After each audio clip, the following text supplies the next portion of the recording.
नमस्कार, राधे राधे। मैं सच्चिदानंद सिंह कुशवाहा आप सभी को दीपावली एवं माता लक्ष्मी के पूजन की बहुत बहुत बधाई एवं हार्दिक शुभकामनाएं। आज के इस वीडियो में माता लक्ष्मी के पूजन का पौराणिक महात्म के साथ साथ लक्ष्मी पूजन पर सुनी जाने वाली एवं सर्वाधिक पढ़ी जाने वाली दीपावली की पौराणिक कथा का भी श्रवण करेंगे। यदि आप चैनल पर नए हैं तो चैनल को सब्सक्राइब ज़रूर कर लीजिए ताकि आप तक ऐसे सकारात्मक, आध्यात्मिक और महत्वपूर्ण वीडियोस पहुंच सकें। वीडियो पसंद आए तो लाइक, कमेंट्स और शेयर अवश्य करें। आइए आज के इस अति महत्वपूर्ण वीडियो की शुरुआत करते हैं।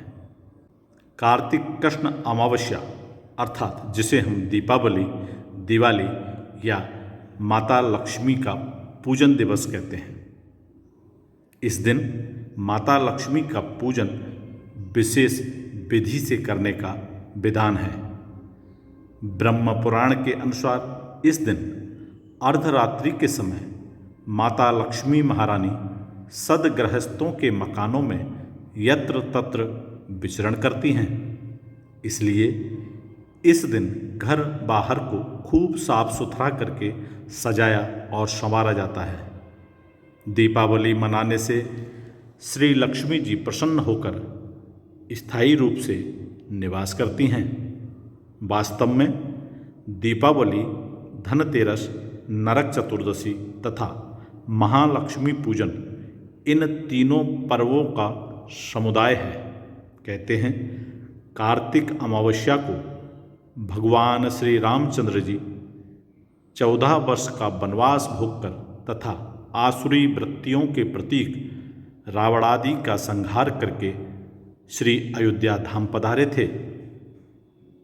अयोध्यावासियों ने भगवान श्री राम के राज्यारोहण पर दीपमालाएं जलाकर महोत्सव मनाया था। इसलिए हिंदुओं के प्रमुख त्योहारों में से दीपावली भी प्रमुख है। इस दिन उज्जैन सम्राट राजा विक्रमादित्य का राज तिलक भी हुआ था। विक्रमी संवत का आरंभ भी तभी से माना जाता है। अतः यह नए वर्ष का प्रथम दिन भी है। आज के दिन वैश्य लोग अपने बही खाते बदलते हैं तथा अपने वर्ष के लाभ हानि का ब्यौरा तैयार करते हैं। दीपावली के दिन आकाश दीप जलाने की प्रथा के पीछे अनुमान है कि दीपावली अमावस्या से पितरों की रात आरंभ होती है। कहीं वे पथभ्रष्ट न हो जाएं, इसलिए उनके लिए प्रकाश का विधान किया जाता है। दीपावली पर की जाने वाली माता लक्ष्मी के पूजन का विधान के अनुसार घर की सफाई करके लीप पोत कर माता लक्ष्मी के स्वागत की तैयारी में दीवार को चूने अथवा गेरू से पोतकर माता लक्ष्मी जी का चित्र बनाया जाता है। माँ लक्ष्मी जी का फोटो लगाना चाहिए। संध्या के समय पकने वाला स्वादिष्ट व्यंजनों में दाल, चावल, हलवा, पूरी, बड़ा, कदली फल, पापड़ तथा अनेक प्रकार की मिठाइयाँ होनी चाहिए। माँ लक्ष्मी जी के चित्र के सामने एक चौकी रखो, इसे मौली बांधो, इस पर मिट्टी के गणेश जी की प्रतिमा स्थापित करो, उसे रोली लगाना चाहिए। 2 खुमचा में दीपक रखो, 6 चौमुखे दीपक बनाओ, 26 छोटे दीपक रखो। इनमें तेल तथा बत्ती डालकर जलाना चाहिए। फिर जल, मौली, चावल, फल, गुड़, अबीर, गुलाल, धूप आदि सहित पूजा करो। पूजा पहले पुरुष करें, बाद में स्त्रियां। पूजा करने के बाद एक एक दीपक घर के कोनों पर जलाकर रखो। एक छोटा तथा एक चौमुखा दीपक रखकर माँ लक्ष्मी जी के व्रत का पूजन करो। पूजा के पश्चात तिजोरी में श्री गणेश जी तथा माता लक्ष्मी जी की मूर्ति रखकर विधिवत पूजा करनी चाहिए। अपनी इच्छानुसार घर की बहुओं को रुपया दो, लक्ष्मी पूजन रात के समय 12 बजे करना चाहिए। इस समय एक पाट पर लाल कपड़ा बिछाकर उस पर एक जोड़ी माता लक्ष्मी तथा श्री गणेश जी की जोड़ी रखो। समीप ही 101 रुपये सवा सेर चावल, गुड़, 4 केले, मूली, हरी ग्वार फली तथा 5 लड्डू रखकर सारी सामग्री सहित माता लक्ष्मी श्री गणेश जी का पूजन करके लड्डुओं से भोग लगाना चाहिए। दीपकों का काजल सभी स्त्री और पुरुषों को अपनी आँखों में जरूर लगाना चाहिए। रात्रि जागरण करके गोपाल सहस्त्र नाम का पाठ करना चाहिए। इस दिन घर में बिल्ली आए तो उसे भगाना नहीं चाहिए। बड़ों के चरणों की वंदना करनी चाहिए। दुकान गद्दी की भी विधिवत पूजा करनी चाहिए। रात को 12 बजे दीपावली पूजन के उपरांत चूने अथवा गेरू में रुई भिगोकर चक्की, चूल्हा, सिल, लोड़ा तथा सूप का तिलक काढ़ना चाहिए। दूसरे दिन 4 बजे प्रातःकाल उठकर पुराने सूप में कूड़ा रखकर कूड़े को दूर फेंकने के लिए ले जाते हुए कहते जाओ, लक्ष्मी लक्ष्मी आओ, दरिद्र दरिद्र जाओ।